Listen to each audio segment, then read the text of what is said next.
gonna come back to it. The skill of double front, it's difficult to stick and execute perfectly because it's called a blind landing, meaning you don't see the ground before you hit it. It's all timing. A lot of times in life, you're gonna have blind landings in life. You're gonna have times where you don't know what's gonna happen until right at the very moment and instant in time that it becomes a reality. And you gotta ride on blind faith. You gotta feel it. You gotta know in your soul that it's gonna happen before it even does. See, I could do this. I could do this. Let's take a double front.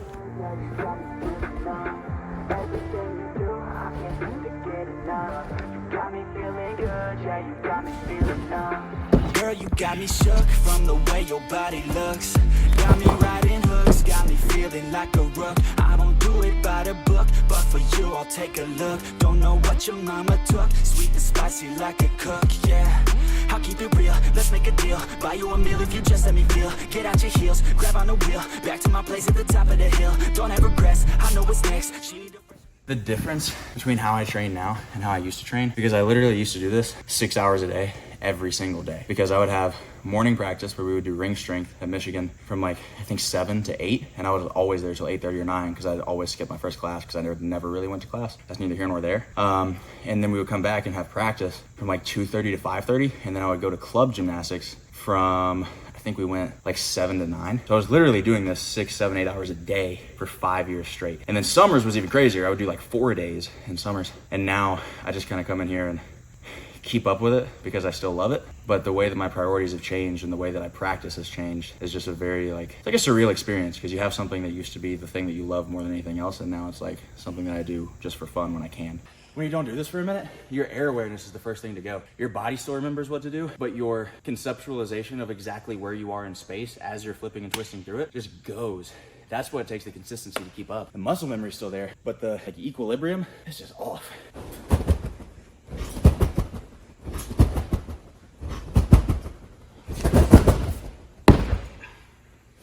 This is the magical anti-slip and die dust. What it does is it dries out your skin so that when you grab your legs, you don't slip and go like that and then land in the dome.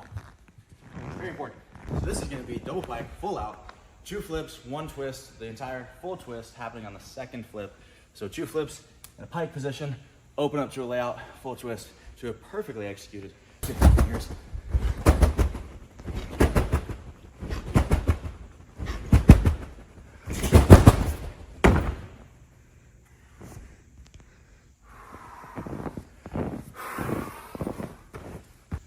See, it's fun about gymnastics, but it's also intimidating. And I've said this forever. The reason why I love the sport so much is because it never stops. And I guess you could say that about every sport, but gymnastics truly, you cannot get to a point where you have learned every skill in the code. It's not going to happen. So the fact that there's always a new challenge to conquer, there's always a new skill to learn, there's always a new fear to overcome, there's always something else that you can learn and do and get better at. It's this never ending pursuit. I think it goes hand in hand with striving for perfection in a way.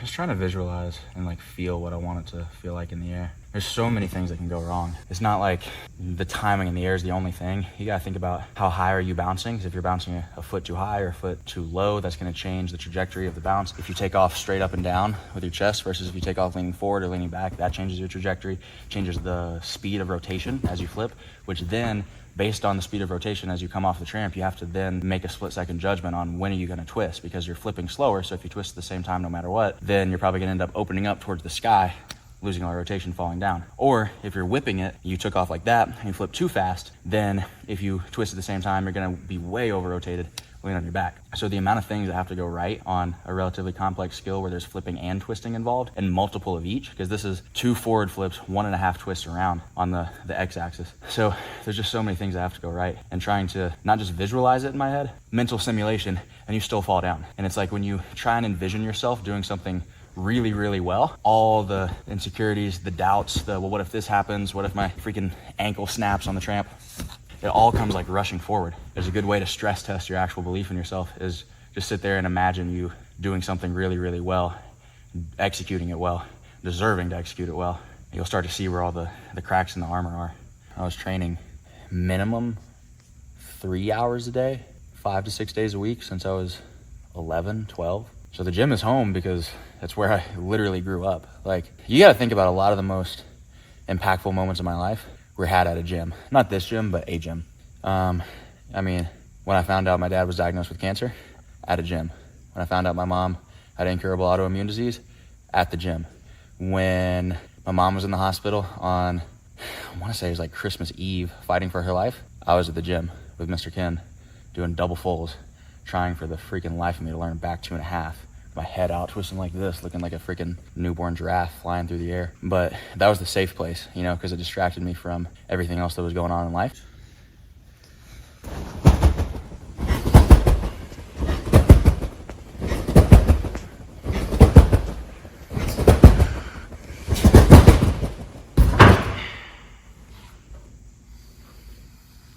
Yep. That's how it's supposed to look. Be quiet for a little bit. Flip.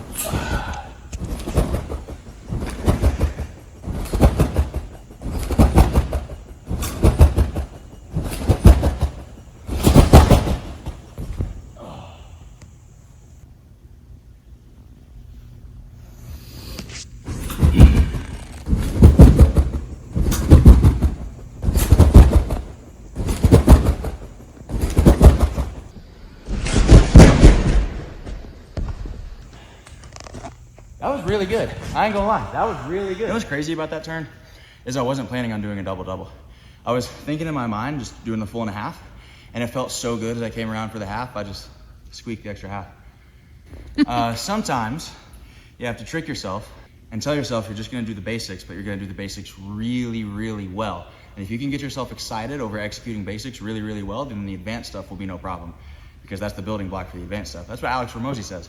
People who are advanced are not advanced because they have some technique nobody's ever heard of. They're advanced because they never don't do the basics. And that's really true about this stuff, because honestly, the thing that held me back the most in gymnastics was a lack of really, really strong fundamentals. Like if I had learned how to swing rings properly when I was like 12, I would have been a problem. All right, 2.5 tucked, then we're done. We're going to do basics on the floor. 2 flips, 2.5 twists, tuck position. Here we go.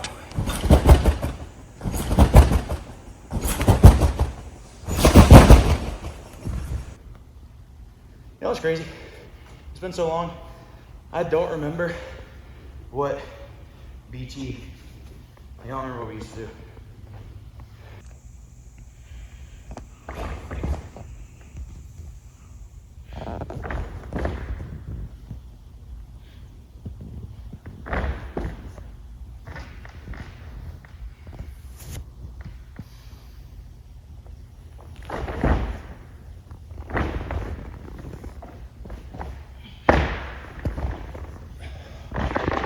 And I was just thinking about this stuff, because even though this looks kind of weird, these are the building blocks of every other skill in gymnastics. So the handstand, if you really think about it, you pass through a handstand position, every skill, I don't care what it is, every skill. That double-double layout that I just did, that was beautiful, that's a handstand position, but with my arms down instead of arms up. Giants on bars, giants on rings, it's all handstand. Tumbling, round off, handstand, back handspring, handstand. Whatever flip you're doing, handstand in the air. It's all the humble beginnings. Speaking of humble, this might be humbling.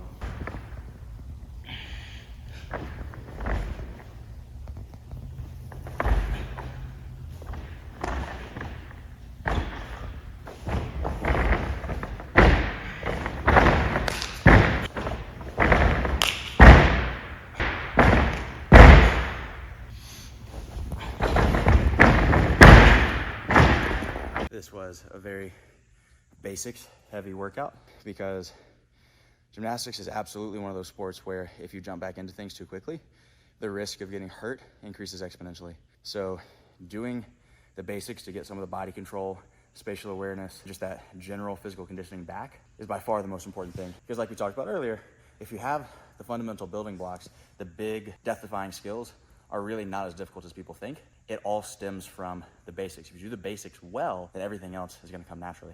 You got me feeling numb. Touching on your body feels like taking on a drug. You got me feeling good, yeah, you got me feeling numb. Everything you do, I can't seem to get enough. You got me feeling good, yeah, you got me feeling numb. I could look at you all day, watch the way them hips sway. Love your body, so I pray, don't you dare take it away. Can't control what I say, lost my mind cause your frame. Hey girl, what's your name? Lit me up just like a flame. Body in motion, I feel the commotion. Beyond you like lotion, I'm honest and broken. I flow like the ocean, I feel you were chosen to fix me, I'm broken. My heart that you stolen, hey. Stay with me, play with me, lay with me. Hate to see when you leave, chemistry feels like it's destiny. I just want you laying next to me, and I really don't want you to ever leave. On your body feels like taking on a drug. You got me feeling good, yeah, you got me feeling numb. Everything you do, I can't seem to get enough. You got me feeling good, yeah, you got me feeling numb. Touching on your body feels like taking on a drug. You got me feeling good, yeah, you got me feeling numb. Everything you do, I can't seem to get enough. You got me feeling good, yeah, you got me feeling numb.